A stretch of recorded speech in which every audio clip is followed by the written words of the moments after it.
ஓம் சாய்ராம்.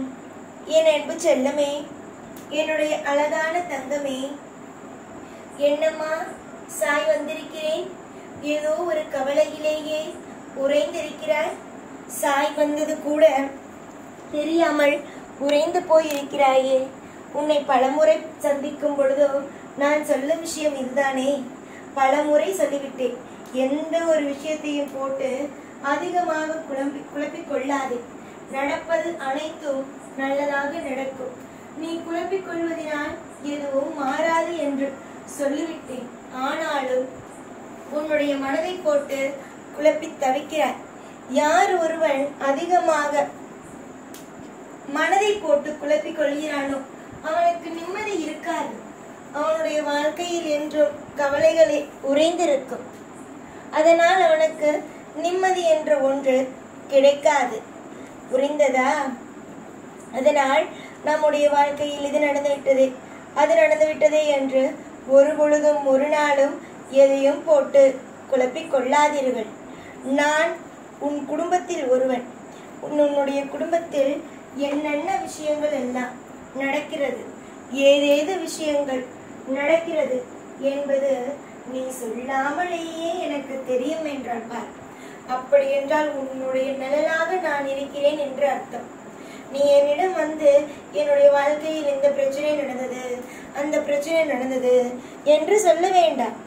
தானாக நடக்கும், எல்லாமும் தானாகவே நடக்கும். எதிலும் குழப்பங்களும் எதிலும் கவலைகளும் வேண்டாம். யோசித்து பார்.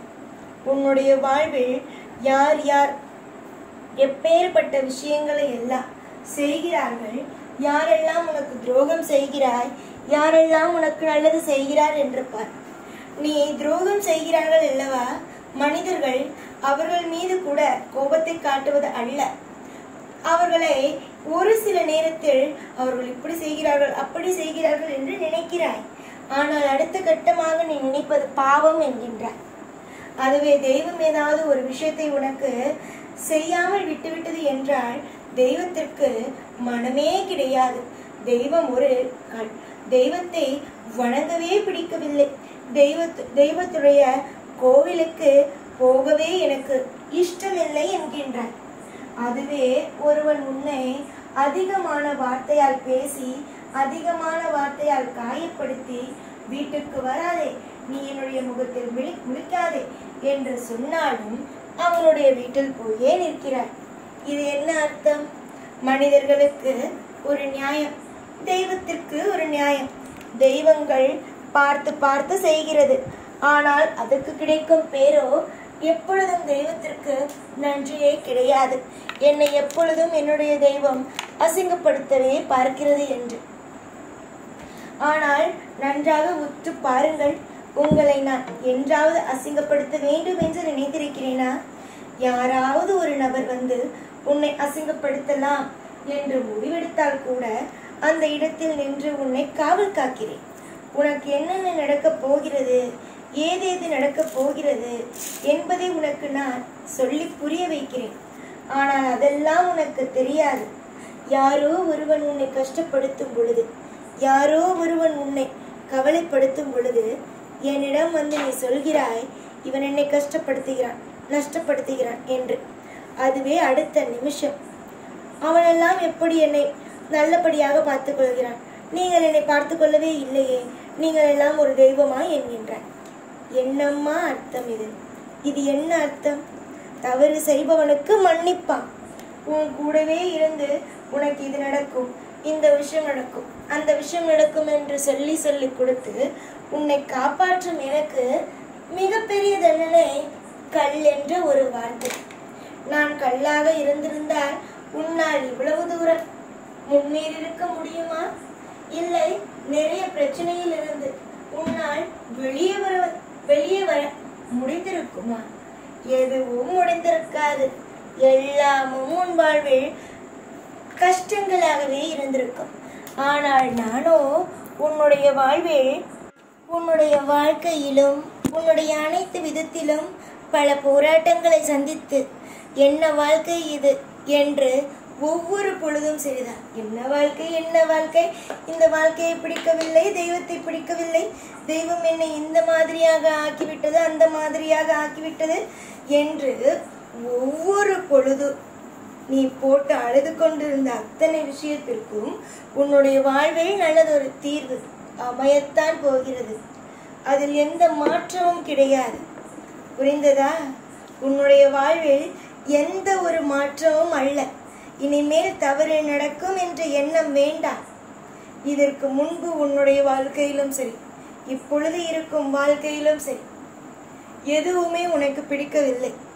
அது நடந்தது. நீ சொல்வா என்கிட்ட, எதுவுமே நான் ஆசைப்பட்டது எதுவுமே நடக்கல சாய், அது நடந்துச்சு, அது என்னை விட்டு போனுச்சு. இதுதான் நீ என்கிட்ட சொல்றது. நான் நல்லா யோசிச்சு பார்க்கும்போது உனக்கு எதுவுமே பிடிக்கல. எல்லாமே உனக்கு மனவேதனையை மட்டுமே அளிச்சிருந்துச்சு.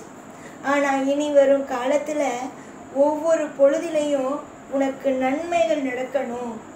நீ எந்த ஒரு நாளும் எந்த ஒரு நிமிஷமும் தோத்துறக்கூடாது அப்படிங்கிறதுக்காக உனக்கு நான் நிறைய நன்மைகளை செய்ய போறேன். நிறைய சுவாரஸ்யமான விஷயங்களை செய்ய போறேன். நீ எப்பொழுது என்ன ஒரு மிகப்பெரிய ஒரு பிரச்சனை உன்னுடைய வீட்டில் நடக்கும்போது சாயை வணங்குற, சாய் கல்லு, இவ்வளோ பிரச்சனை நடக்குது, ஆனா இந்த சாய் என்ன கண்டுக்கவே இல்லையே என்று சொல்லி புலம்பினாயோ, அப்பொழுது என்னுடைய மனம் உடைந்தது. நேரடியாக வந்தாலும் அந்தந்த நிமிஷம் உதவி செய்தாலும் தான் தெய்வம். அதுவே மனிதன் ஏதாவது ஒரு விஷயத்தை செய்தான் அவனை ஆயுள் முழுக்கவும் ஞாபகம் வைத்திருப்பது. தெய்வம் கொஞ்ச நாள் சில பேருக்கு கஷ்டம் கொடுத்தால் தெய்வமே இல்லை என்று பெயரை வைப்பது. இதுதான் இங்கு நீ மட்டுமல்ல எல்லோரும் செய்யும் விஷயங்களே.